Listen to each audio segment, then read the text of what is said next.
warming up that dance this year. I can't wait to see it. Take care, Ray. All right, thank you. Jay? Well, Dana, if you've ever watched an MMA or a UFC bout, you know that it is not for the faint-hearted. Mixed martial arts is a dangerous business, and apparently that danger isn't just limited to the fighters.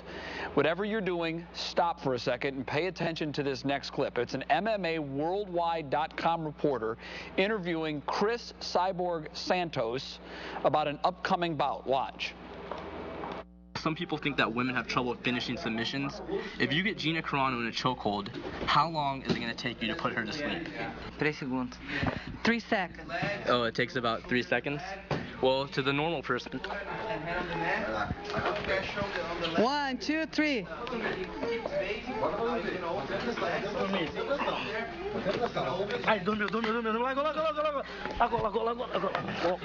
Oh my God, he's out. He's out. It's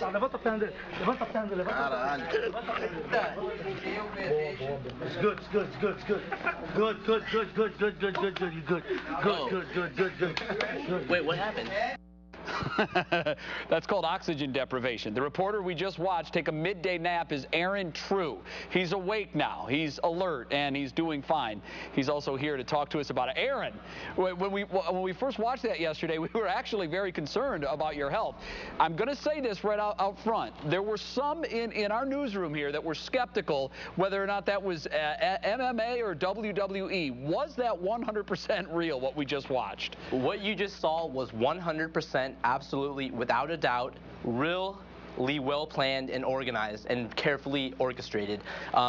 There's no way that was actually real and that really happened. It was real that she choked me unconscious, but it was planned and it was staged. There was a lot of medical people there on hand, and I want to thank Cyborg's camp for going along with it in Clever Jiu-Jitsu. We had so much fun, and the whole goal of the video was to market Cyborg for her upcoming super fight against Gina Carano August 15th, and to help promote MMA, to bring MMA mainstream into new fans who hadn't yet seen it. And that was the point of the video, and I took it to the extreme and did what I had to do to bring it to a national audience. All right, so because when we watched it, it does look like you turned purple, for crying out loud, and then your eyes roll back in your head. We weren't sure whether or not you were in on the gimmick or not. So it was pre-planned that she was going to choke you, but not to the point that you were actually going to go out? That was more of my idea, and I'm not sure if they really thought I was going to do it or not, but just when she grabbed me in my head, there was no way I was tapping out or going to stop her, and I just wanted to take it to the extreme for the footage I had to do it. Well, you certainly did. That's what you call reporter involvement. Tell us what it was like being put in a stranglehold by this woman who clearly is a little bit stronger than you, I'm guessing.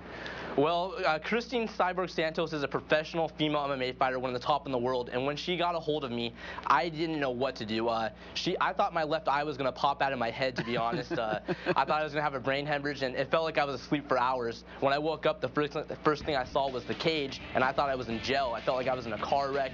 My head was spinning. I mean, I planned this out, and I did not think it was going to be that bad, but I mean, it was pretty bad now that I think back on it. You really didn't know where you were? How long did it take before you sort of realized, okay, now I get it? I thought I was asleep for hours. Really, it was a few seconds, but I was really disoriented for probably about 5-10 minutes, and then I was all right. I have to say, that's somewhat disturbing to watch. What is it like for you to watch it back? Well, when it first happened, I obviously didn't see the footage because I was unconscious, but my partner, Rick Lee, who directed, produced, shot, and edited the film, afterwards, his reaction and everyone else's reaction, I knew we had something great that could promote the sport of MMA and that could promote female MMA. Because even though this turned into a lot of it, I'm getting the attention, really the point of this was to help promote Chris Cyborg and promote MMA to the mainstream audience. That was my goal. Well, congratulations, because she said it would take 3 seconds. I counted 5 or 6. Yeah, I think I lasted a little longer than she thought. I was honestly hoping I was going to go right out, and the longer she kept the choke, the more I was just hoping, please let me go unconscious. This hurts so bad. I thought my eye was going to pop out, and I just wanted it to be over. I really did. Now this thing's viral. It's blown up on the internet. So I'm wondering what the reaction has been from your friends as they watch you get put into O2 deprivation land. Well, to be honest, the most difficult person to show this tape to was my mother. I can imagine, yeah. I thought she was going to cry, but the way this whole thing started was the power of the underground MMA community. They just spread this like wildfire, and I really owe a lot of this to them, so I want to thank them also. She's a pretty tough kid, huh?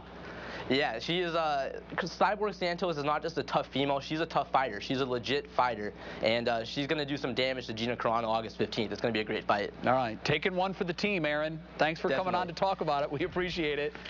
Thanks. And everyone, if you want to go to MMAworldwide.com, please order a 2-year subscription. I'm going to personally send the 500th person to call a free pair of tickets to the August 15th super fight at Strikeforce between Gina Carano and Cyborg Santos. Right. Enjoy the fight, everyone. Thank you. Aaron Tru, master marketer. Aaron, thank you very much. We appreciate it. Have a great day. Thank you. Thank you. All right, we'll catch our breath and move on. Chad Ochocinco calls out Skip Bayless in a tweet this morning. Apparently